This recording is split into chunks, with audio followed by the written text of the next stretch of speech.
ഉള്ളപ്പോൾ അതിൻ്റെ എൻ്റെ അമ്മ എപ്പോഴും പറയും, ഉള്ളപ്പം വില എടി അറിയില്ല. ഞാൻ എന്തെങ്കിലും പറയുമ്പോൾ കണ്ണുള്ളപ്പോൾ അതിൻ്റെ വില വില അറിയില്ല. അറിയില്ല. സത്യമാണ്. ഞാനിപ്പോൾ എപ്പോഴും എൻ്റെ ഫ്രണ്ട്സ്, എൻ്റെ കൂടെയുള്ള ഒന്ന് രണ്ട് ക്ലോസ് ഫ്രണ്ട്സിനറിയാം, എന്തെങ്കിലും വിഷമം വന്നാൽ ഞാൻ അവരുടെ അടുത്ത് ഞാൻ തുറന്നിട്ട് ഞാൻ കരയുകയൊക്കെ ചെയ്യുക. അപ്പം ഞാൻ ഇത് പറഞ്ഞിട്ട് ഞാൻ പറയും, എൻ്റെ അമ്മ എപ്പോഴും എന്നോട് പറയും, കണ്ണുള്ളപ്പോൾ അതിൻ്റെ വില അറിയില്ലടി എന്ന്. സത്യമാണ്. അയ്യോ, നല്ല വ്യക്തമായിട്ട് അതിൻ്റെ വില അറിയുന്നുണ്ട്. ഇപ്പം ഞാൻ ഷൂട്ടിന് പോണു, ഞാൻ എൻ്റെ വീട്ടിൽ പെൺകുട്ടി ഭയങ്കര സ്ട്രോങ് ആയിട്ട് എൻ്റെ കുഞ്ഞിനെ അവളുടെ കുഞ്ഞിനെ പോലെ നോക്കുന്നതുകൊണ്ടാണ് ഞാൻ ഇപ്പോൾ ഇവിടെ വന്നിരിക്കുന്നത്.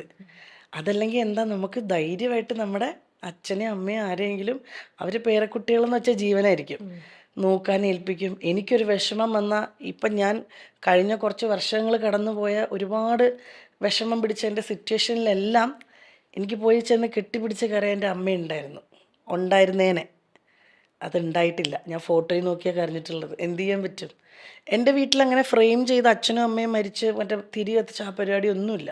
അച്ഛൻ്റെ അമ്മയുടെ ഒരു കൊച്ചു ഫോട്ടോ ഇറങ്ങുന്നിടത്ത് ഇങ്ങനെ വെച്ചിട്ടുണ്ട്. ഇതിന് ഫ്രണ്ടിലൊരു പിങ്ക് കളറിലെ റോസാപ്പൂവായിട്ട്. അതല്ലാതെ അങ്ങനെ സെപ്പറേറ്റ് അങ്ങനത്തെ ഫീൽ എനിക്ക് ഇഷ്ടമല്ലാത്തതുകൊണ്ട്. നോർമലി മരിച്ചു കഴിഞ്ഞാൽ നമ്മൾ ഫോട്ടോയൊക്കെ വെച്ച് മാലയൊക്കെ വെച്ച്, എനിക്കതൊന്നും പറ്റൂല. അവരങ്ങനെ അവർ മുന്നേ പോയിരിക്കുക. അവർ വേറൊരു സ്ഥലത്തേക്ക്, ഏതോ ഭംഗിയുള്ള സ്ഥലത്തേക്ക് പോയേക്കുക. ഞാനും കുറച്ച് വർഷം കഴിയുമ്പോൾ ഞാനും അങ്ങോട്ട് പോകണം. എനിക്ക് വേണ്ടിയിട്ട് അവിടെ വീടൊക്കെ കെട്ടി സെറ്റ് ചെയ്ത് അങ്ങനെ ചിന്തിക്കാൻ എനിക്കിഷ്ടം ഇപ്പോൾ. അല്ല, അങ്ങനെ ചിന്തിച്ചേ മതിയാവുള്ളൂ. നമ്മൾ ഫാക്റ്റ് അക്സെപ്റ്റ് ചെയ്യാന്ന്, റിയാലിറ്റി അക്സെപ്റ്റ് ചെയ്യാന്ന് പറഞ്ഞ സാധനം. അച്ഛനും അമ്മയുടെയും എന്താ പറയാ, അവർക്ക് വേണ്ടിയിട്ടെല്ലാം ഇത് ചെയ്തു കൊടുക്കണമെന്നും അവർക്കും വലിയൊരു ആഗ്രഹമായിരുന്നു. അച്ഛൻ്റെ അമ്മയുടെയും തൻ്റെ മകള് ഒരു സിനിമയുടെ പോസ്റ്ററിൽ എൻ്റെ മോളെ കാണണം എന്നുള്ളത് അവരുടെ വലിയൊരു ആഗ്രഹമായിരുന്നു. രണ്ടുപേർക്കും അത് കാണാൻ സാധിച്ചിട്ടില്ല. എന്താ, വീണയ്ക്കായിക്കോട്ടെ, ആദ്യം വീണ ഒരുപാട് സന്തോഷത്തോടെയും എക്സൈറ്റ്മെൻറ്റോടു കൂടിയും അഭിനയിച്ച സ്ത്രീത്വം സീരിയൽ, ആ സീരിയലും റിലീസാവാൻ പോണൂന്ന് അറിഞ്ഞ സമയത്ത് അന്ന് ഞാൻ കേട്ടിട്ടുണ്ട്, വീണ എല്ലാവർക്കും, നാട്ടുകാർക്കും വീട്ടുകാർക്കും എല്ലാവർക്കും പോയി ലഡുവും ജിലേബി എല്ലാം വാങ്ങിക്കൊടുത്തു. പക്ഷെ പിന്നീട് അറിയാണ് ആ സീരിയൽ ടെലികാസ്റ്റ് ചെയ്യുന്നില്ല. അന്നേരം വീണ തലകറങ്ങി വീണു. ആ ഒരു കാര്യമായിട്ടെല്ലാം അറിഞ്ഞു വന്നിട്ടുണ്ടല്ലോ. അതെ, പഠിച്ചിട്ട് തന്നെയല്ലേ നമ്മൾ വന്നിരിക്കുക. ആ ഒരു സിറ്റുവേഷൻ, ഞാൻ ഈ പറഞ്ഞ സിറ്റുവേഷൻ, അതെങ്ങനെയാ വീണ അന്ന് ഓവർകം ചെയ്തത്? ആക്ച്വലി അത് ഓവർകം ചെയ്യുന്നതിന് മുന്നേ പറയുകയാണെങ്കിൽ, എൻ്റെ അച്ഛനാണ് ആദ്യം ഇൻഡസ്ട്രിയിൽ വരുന്ന ആൾ. അച്ഛനും മലയാളത്തിൽ നിന്നുള്ള ഒരു ഒരു വലിയൊരു പ്രൊഡക്ഷൻ കൺട്രോളറും പ്രൊഡ്യൂസറും ഒക്കെയാണ് അദ്ദേഹം. അവർ രണ്ടുപേരോട് ഒരുമിച്ച്, ഞാൻ അദ്ദേഹത്തിൻ്റെ പേര് പറയാൻ ആഗ്രഹിക്കുന്നില്ല. അവർ രണ്ടുപേരോട് ഒരുമിച്ചാണ് ഇൻഡസ്ട്രിയിലേക്ക്. ഞാനൊരു 1ാം ക്ലാസ്സിലൊക്കെ പഠിക്കുമ്പോഴാണ്. അന്ന് ടെലിഫിലിമുകളാണ് ഉള്ളത്, 13 എപ്പിസോഡ് ടെലിഫിലിമുകൾ. ഈ ഹലോ ക്യാപ്റ്റൻ എന്നൊക്കെ പറഞ്ഞിട്ട് ക്യാപ്റ്റൻ രാജു ഹീറോ ആയിട്ടുള്ള അങ്ങനെ സംഭവങ്ങളാണ് ദൂരദർശനിലുള്ളത്. അന്ന് മറ്റേ മറ്റ് ചാനലുകളൊന്നും വന്നിട്ടുണ്ടോയെന്ന് പോലും എനിക്ക് അറിയില്ല. അപ്പോൾ അതിൻ്റെ അകത്ത് പ്രൊഡക്ഷൻ കൺട്രോളറായിട്ടും പ്രൊഡ്യൂസറായിട്ടും ഡയറക്ഷൻ സൈഡിലുമാണ് എൻ്റെ അച്ഛൻ വർക്ക് ചെയ്തിട്ടുള്ളത്.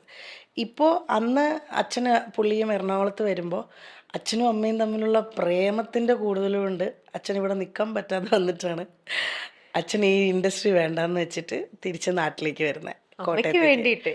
കാരണം അമ്മയും അച്ഛനും ഭയങ്കര വലിയൊരു പ്രണയവിവാഹമാണ്, കോളിളൊക്കെ സൃഷ്ടിച്ച പ്രണയവിവാഹം അത്.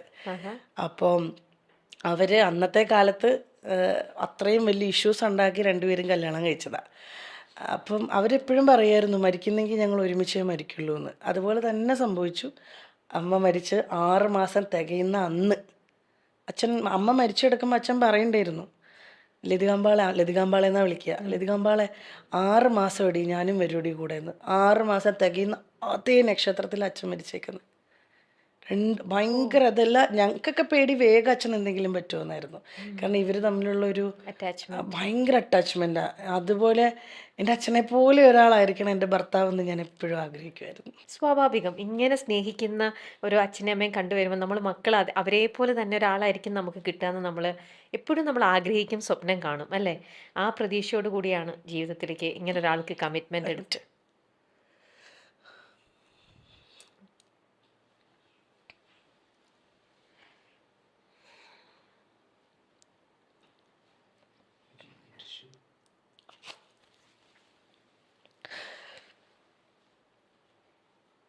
വീണ,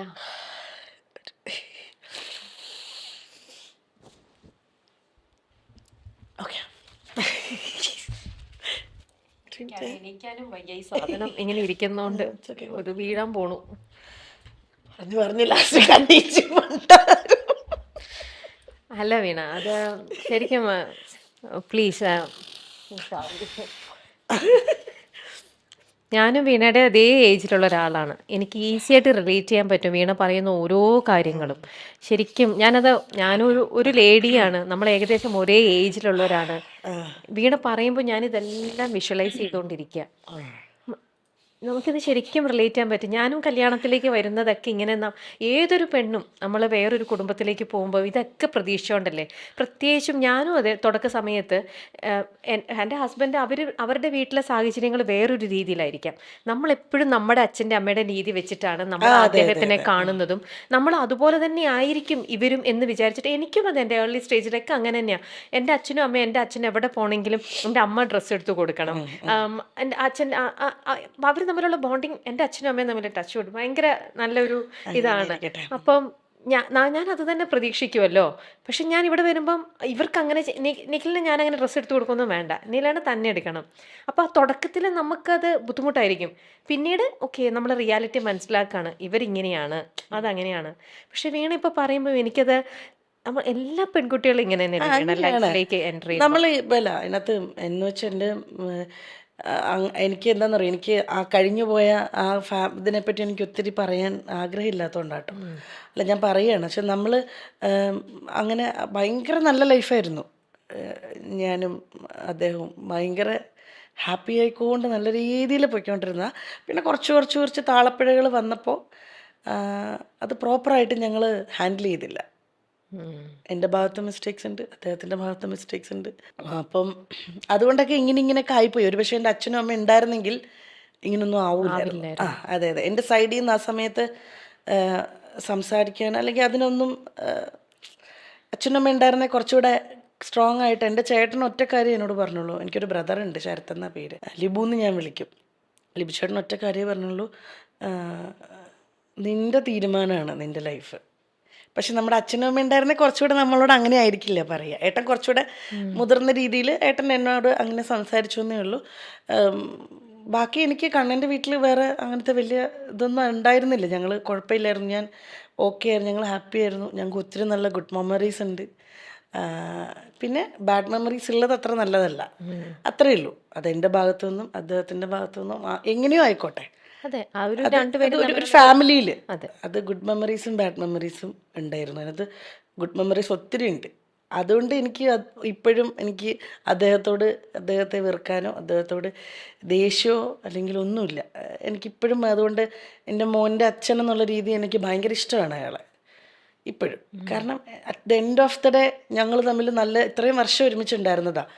നമ്മൾ ഒരു ദിവസം നമ്മൾ പിരിഞ്ഞു അല്ലെങ്കിൽ പിണങ്ങിയെന്ന് വെച്ചിട്ട് ഞാൻ അദ്ദേഹത്തെ കുറേ കുറ്റപ്പെടുത്തി, അല്ല അദ്ദേഹം എന്നെ കുറേ കുറ്റപ്പെടുത്തി. ഞാൻ ഒരു പബ്ലിക് പ്ലാറ്റ്ഫോമിൽ പോയി നമ്മളിരുന്ന് സംസാരിച്ചിട്ട് ഒന്നും നേടാനില്ല. അദ്ദേഹം നല്ല മനുഷ്യനാണ്. അദ്ദേഹത്തിന് അങ്ങനെ ഞങ്ങളതായിട്ടുള്ള പേഴ്സണൽ പ്രശ്നങ്ങളാണ് അതൊക്കെ. പക്ഷെ അത് മോനെ ബാധിക്കരുതെന്ന് ഞങ്ങൾക്ക് ഭയങ്കര നിർബന്ധമുണ്ട് കേട്ടോ, രണ്ടുപേർക്കും. അത് ഞങ്ങൾ മോനെ ബാധിപ്പിച്ചിട്ടേ ഇല്ല. ഇപ്പം അവധി വന്നപ്പോൾ കണ്ണൻ്റെ കൂടെ ആയിരുന്നു ഓൾമോസ്റ്റ് ദിവസങ്ങൾ. കാരണം എനിക്ക് നല്ല തിരക്കായിരുന്നു. അപ്പം ഞാൻ തന്നെ വിളിച്ചിട്ട് പറഞ്ഞു, കണ്ണ കുറച്ച് ദിവസം കൂടെ അവനോട്. അതിനെന്താ, കണ്ണന് സന്തോഷമില്ലല്ലോ. അപ്പം ഒരു അച്ഛനെന്ന രീതിയിലും അമ്മയെന്നുള്ള രീതിയിലും അവൻ ഹാപ്പിയാണ് ഞങ്ങളുടെ കാര്യത്തിൽ. ആ ഒരു സന്തോഷം എനിക്കുണ്ട്. കാരണം അയാൾ നല്ല സോളാണ്, കണ്ണന് നല്ല മനുഷ്യനാണ്.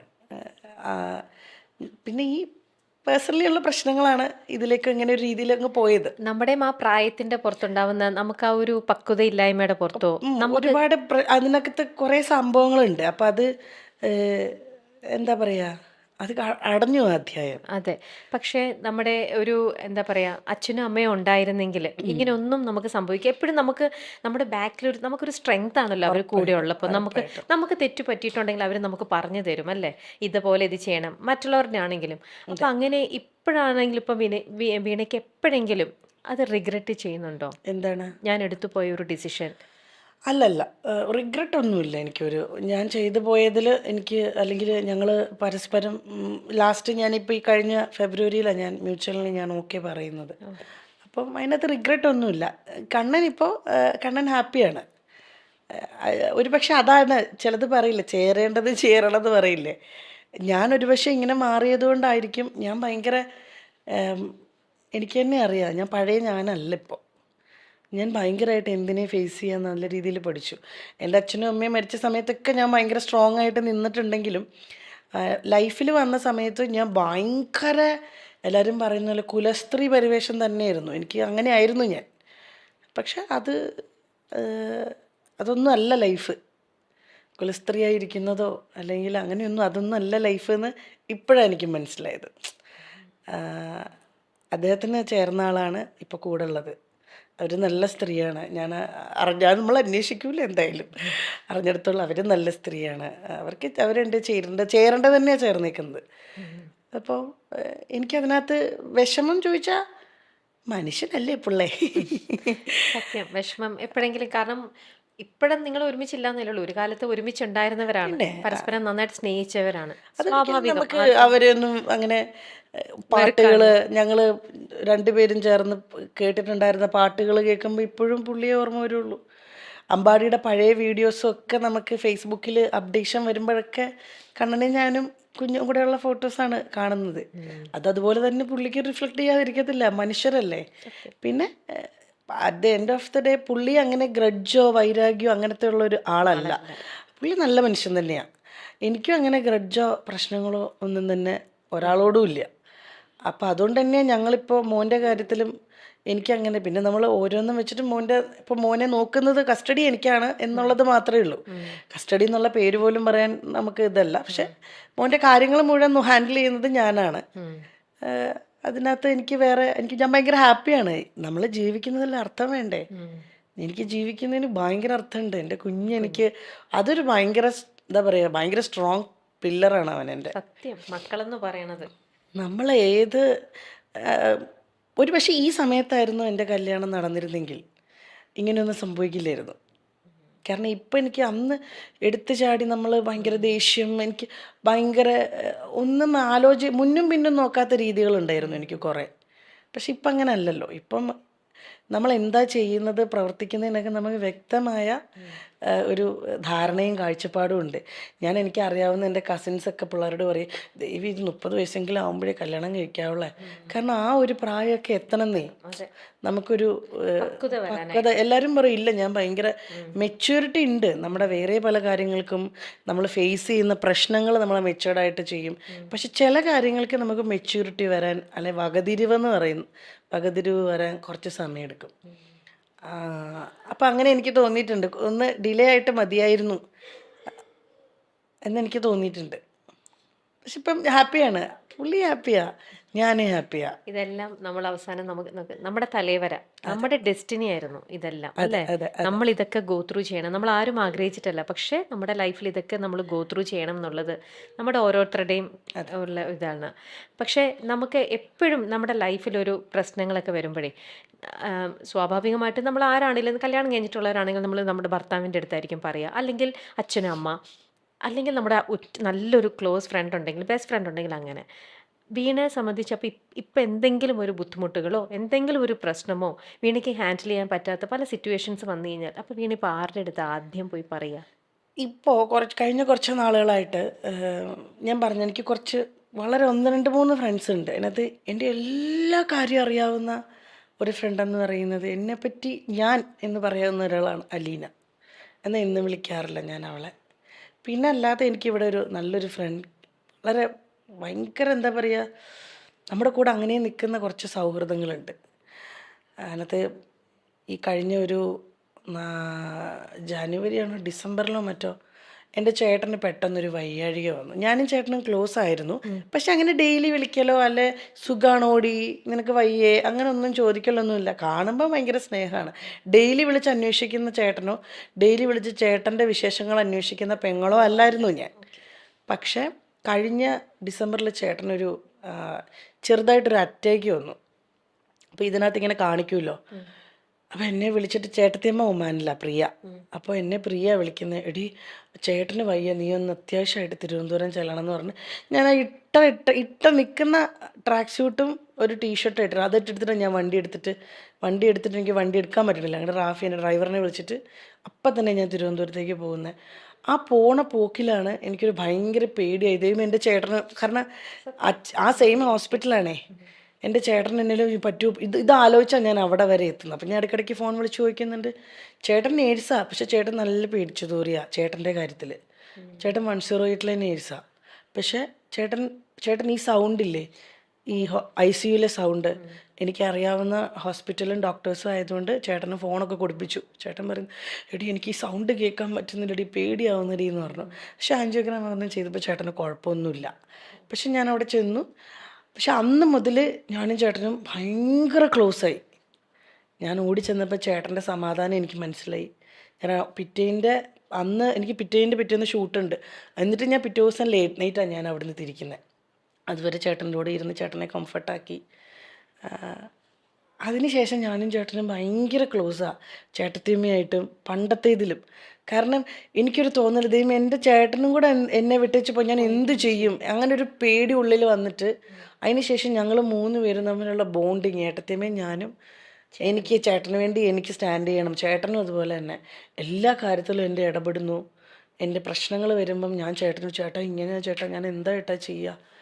അപ്പോൾ അന്ന് ഡിവോഴ്സ് ചെയ്യുന്ന സമയത്തും എൻ്റെ ചേട്ടൻ തിരുവനന്തപുരത്ത് നിന്ന് ചേട്ടൻ കൂടെ വന്നിരുന്നു. ചേട്ടൻ കൂടെ വന്നിട്ടാണ് ഞാൻ സൈൻ ചെയ്യാനെല്ലാം പോയത്. അപ്പോൾ ഇപ്പോൾ ചേട്ടൻ എനിക്കിപ്പോൾ ഭയങ്കര ഒരു, എൻ്റെ എന്താ പറയുന്നത്, ഇത്രയും കുറേ ചെറുതിലെ എനിക്ക് നഷ്ടപ്പെട്ടു പോയിരുന്ന ഒരു ബോണ്ടിങ് ഉണ്ടായിരുന്നു. ചെറുതിലെന്ന് വെച്ചാൽ ഒരു ചേട്ടൻ്റെ കല്യാണമൊക്കെ കഴിഞ്ഞ് ചേട്ടൻ ബിസിയായി, ഫാമിലി 2 മക്കളുണ്ട്, അവരവരുടെ ലൈഫ്. അതിൽ നിന്ന് മാറി ഞാനും ചേട്ടനും പ്രിയയൊക്കെ തമ്മിൽ ഇപ്പോൾ ഒരു ഭയങ്കര ബോണ്ടുണ്ട്.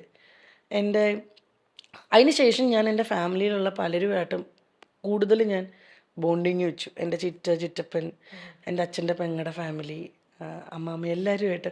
കാരണം എനിക്ക് ആരെയും നഷ്ടപ്പെടരുത്, ഉള്ള സമയം എനിക്ക് എല്ലാവരുടെയും കൂടെ വേണം, അങ്ങനത്തെ ഒരു തോന്നൽ ആ ഒരു ഇതിന് ശേഷം എനിക്ക് വന്നത്, ചേട്ടൻ്റെ ഒരു പെട്ടെന്നുള്ള വയ്യാഴികയ്ക്ക് ശേഷം.